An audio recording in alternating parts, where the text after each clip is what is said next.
ఓ అది అంట పట్టు. ఆన్ చేసాము. బురంపాడు మండలం కృష్ణసాగరం పంచాయతీ పరిధిలోనే బత్తుల నగరం గ్రామంలో ఇటీవల కురిసిన వర్షాలు, నిన్న మొన్న కురిసిన వర్షాలకి ఇక్కడున్న ఎస్టీ వారి యొక్క భూములు మొత్తం కూడా వరదలకి కంప్లీట్గా కొట్టుకుపోయింది. పొలాలు, వరి కొట్టుకుపోయింది. అదే రకంగా పత్తి చేలు కూడా కంప్లీట్ కొట్టుకుపోవడం అనేది మనం చూస్తున్నాము.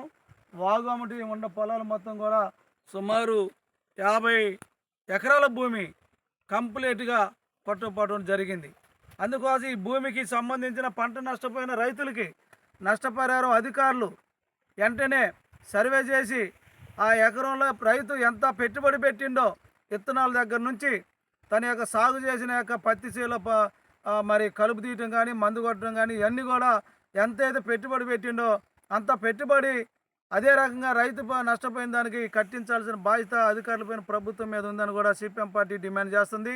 బూరంపాడు మండల కమిటీ ఆధ్వర్యంలో ఈ యొక్క ప్రాంతంలో బత్తుల నగరం ప్రాంతంలో రైతు పొలాలు మొత్తం కూడా మేము పరిశీలన చేయడం అనేది జరుగుతుంది. నష్టపోయిన రైతులకి ఖచ్చితంగా ఈ ప్రభుత్వం ఇవ్వకపోతే ఖచ్చితంగా ఆ రైతులతో పెద్ద ఎత్తున ఆందోళన పోరాటం కూడా చేయడానికి వెనకాడిపోవని కూడా ఈ సందర్భం గుర్తు చేస్తున్నాము. ఎందుకంటే రైతు ఎన్నడూ లేని విధంగా ఇవాళ ఈ సంవత్సరం పత్తి కూడా బాగా పంటలు బాగా ఉన్నాయి. చూస్తుంటే పత్తి బాగా బ్రహ్మాండంగా ఎదిగింది. కాయ పూతతోటి ఉన్న పత్తి ఇవాళ కంప్లీట్గా వరదకు కొట్టకపోయింది.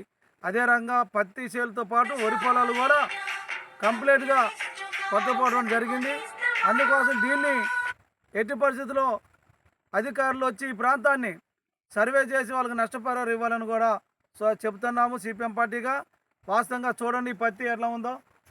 ఒకసారి చూద్దాం రండి. పత్తి ఇట్లా కొట్టుకుపోవడం అనేది ఎంత దారుణంగా ఉందో చూడండి. పత్తి ఇవన్నీ పత్తి చేలు మొత్తం కూడా కంప్లీట్గా ఈ పొలాలు మొత్తం కూడా పట్టుకుపోయినాయి. మరి ఈ రైతు ఏం చేసి బతుకుతుడు, ఎలా బతుకుతుడు, ఎట్లా ఈ రైతు మరి పైకి రావాలా, ఈ రైతు ఈ నష్టంలో నుంచి బయటికి రావాల్సిన పరిస్థితి ఎలా ఉంటుంది. ఇది ఎంత కనపడుతుంది చూడండి.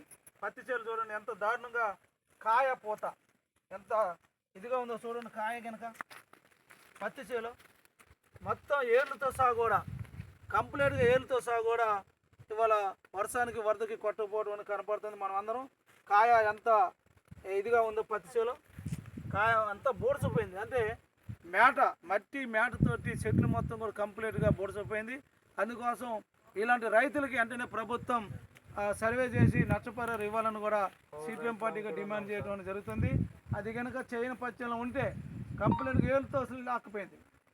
ఏర్లు కూడా లేకపోయినాయి, మొత్తం కొట్టుకుపోయింది వాగులోకి, వరిలోకి. అందుకోసం ప్రభుత్వాన్ని మేము మళ్ళీ ఒకసారి గట్టిగా మేము అడగడం జరుగుతుంది. అధికారులు ఇంత మట్టికి కూడా ఈ ప్రాంతాలకు వచ్చి ఎవరిది నష్టపోయిందని చెప్పి మరి అధికారులు ఇంత మట్టి రాలేదు. అది రావాలా, ఖచ్చితంగా వచ్చి సర్వే చేసి వాళ్ళకి నష్టపరిహారం ఇవ్వాల్సిన అవసరం ఉందని కూడా మరొకసారి ప్రభుత్వాన్ని మేము డిమాండ్ చేయడం జరుగుతుంది.